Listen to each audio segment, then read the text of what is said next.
भवान् भीष्मश्च कर्णश्च कृपश्च समतिञ्जयः अश्वत्थामा विकर्णश्च सामदत्तः तथा एव च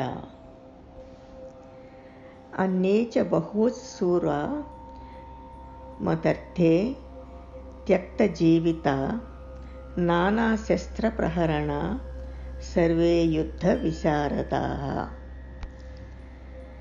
अपर्याप्तं तदस्माकं बलं भीष्माभिरक्षितं पर्याप्तं तु इदम् एतेषां बलं भीमाभिरक्षितम् अयनेषु च सर्वेषु यथाभागम् अवस्थिताः भीष्मम् एव अभिरक्षन्तु भवन्तु सर्वे एव हि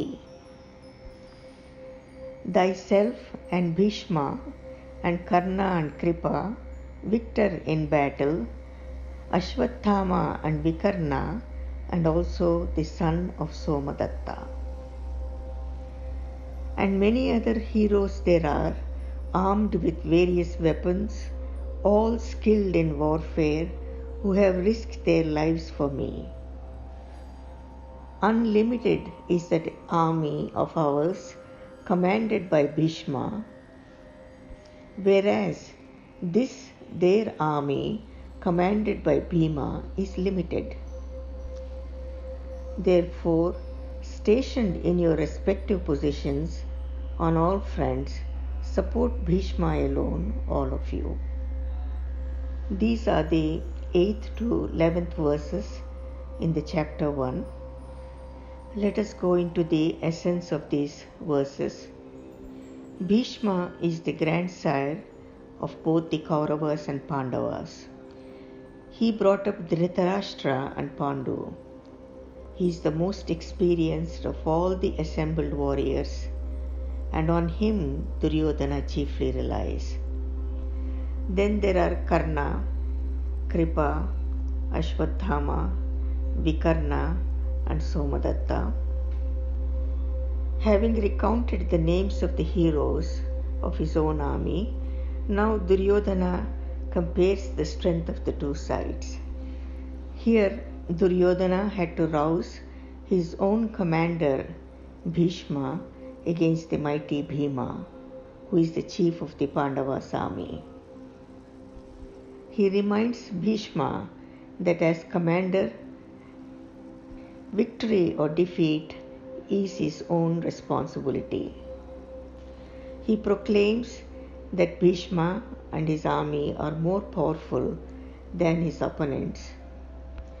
Duryodhana knows that most of the warriors assembled on his side are not there primarily for his sake, but they are there because of their love for Bhishma. And so when he says, stationed in your respective positions on all fronts, support Bhishma alone, all of you, he tries to win their sympathy and confidence along with that of Bhishma. Now this is the essence of these 4 verses of Maharshi Bhagavad Gita. To this I will add a little knowledge.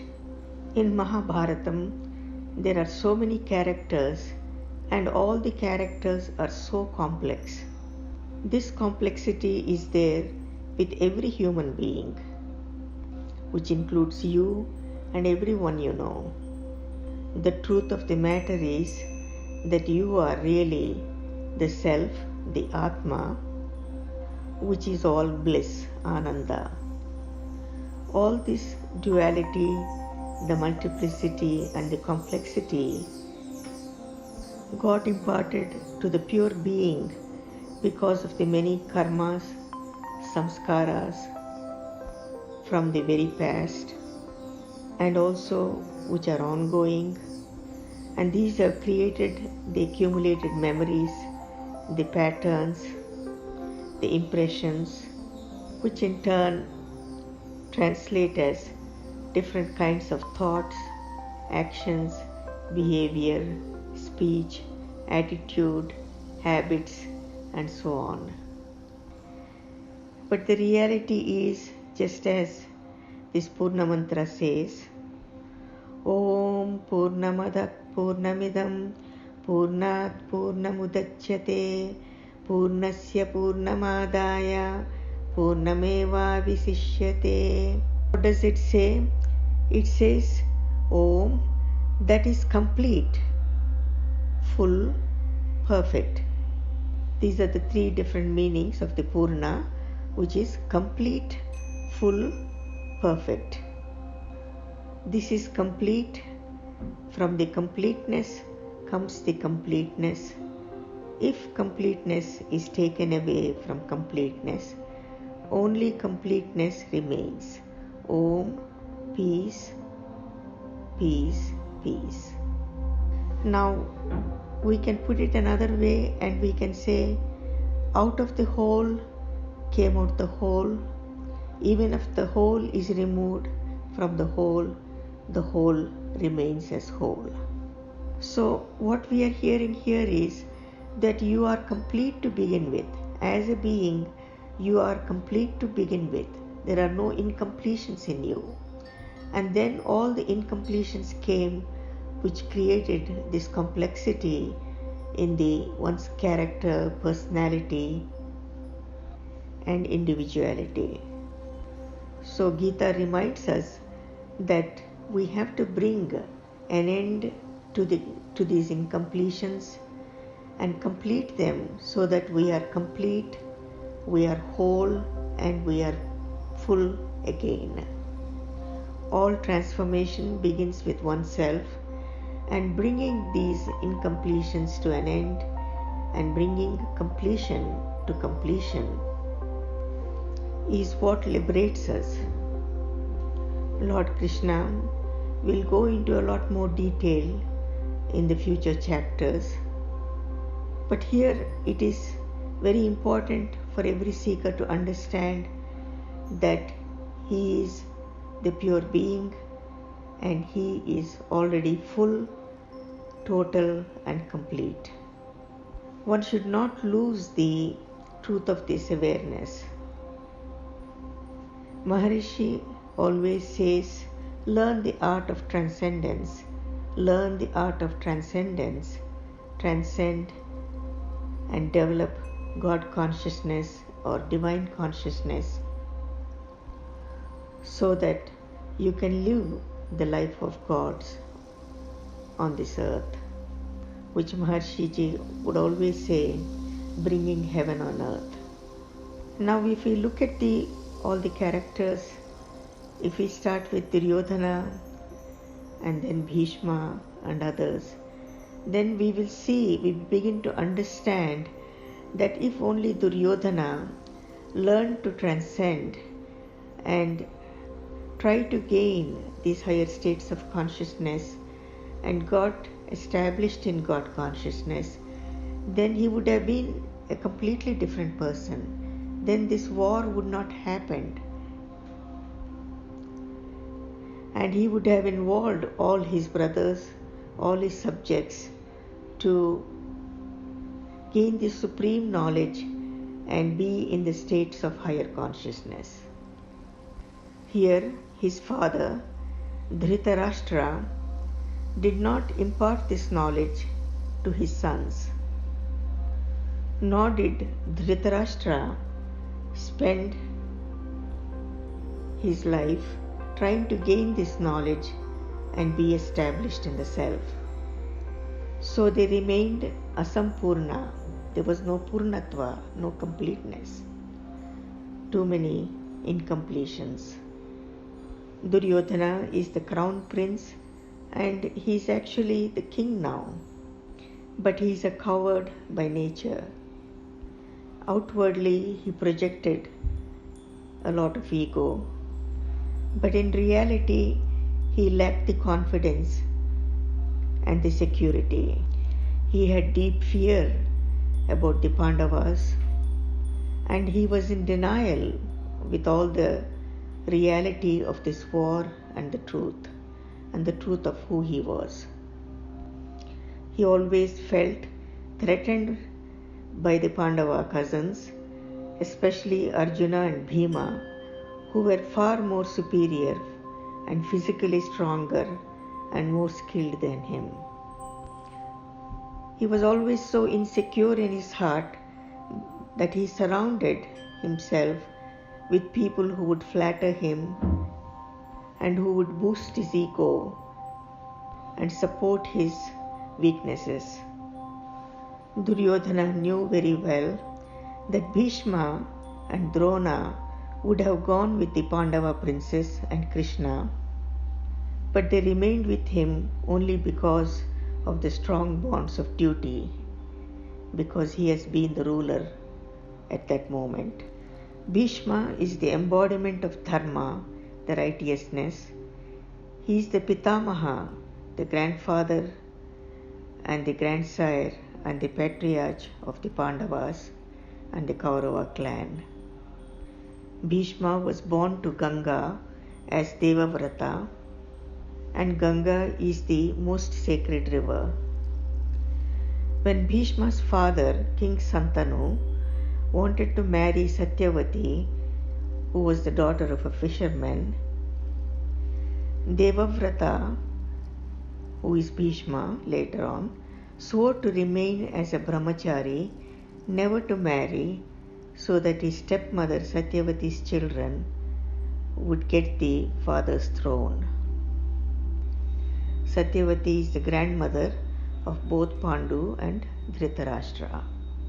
Bhishma is highly respected for his valor and for his integrity. Bhishma and Drona and Kripacharya, these were great men. They were highly matured souls and they were adept in living the scriptural truths. And moreover, they knew that Lord Krishna is a divine incarnation. And they also knew that Pandavas will win the war just because Krishna is on their side. They were simply committed to Duryodhana because he was their prince, but not attached to the result of the war. And they were very certain that Duryodhana would perish, and they would also perish along with him.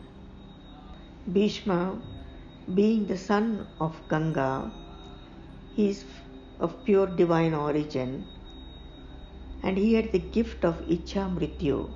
That means he could die whenever he wanted, which is also called self-willed death.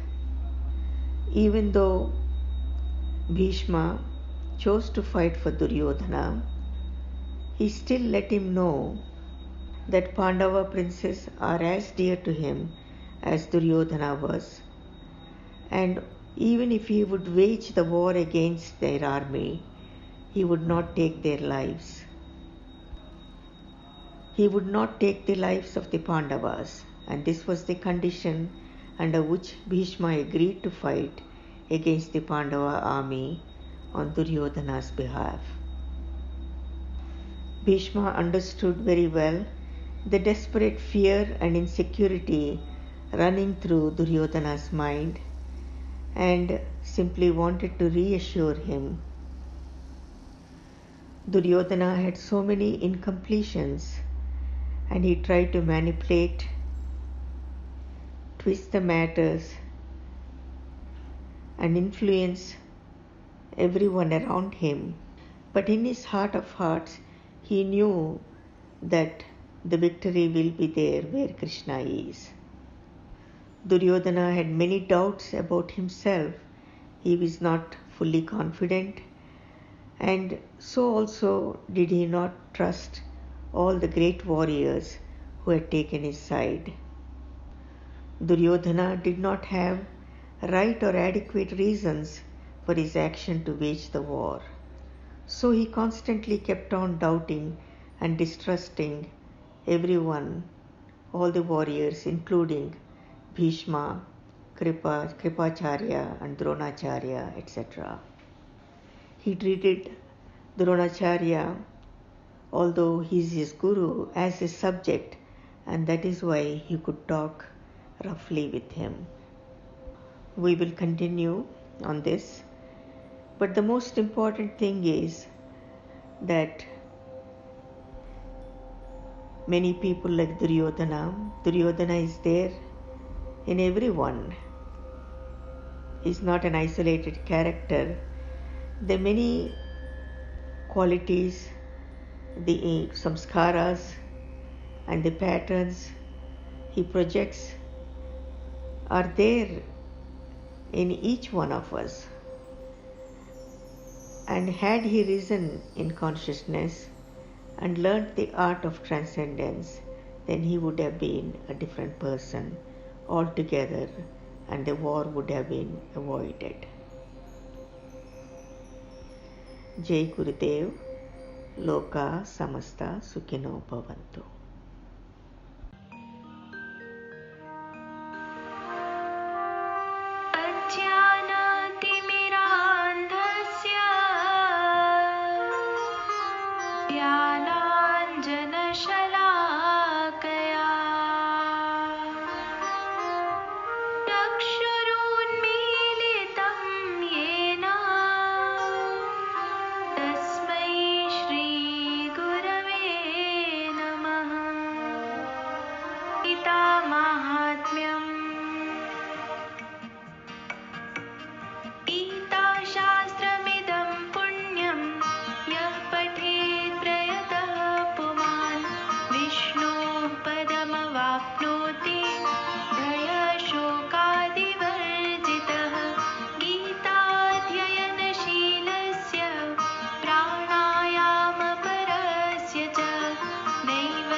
शास्त्र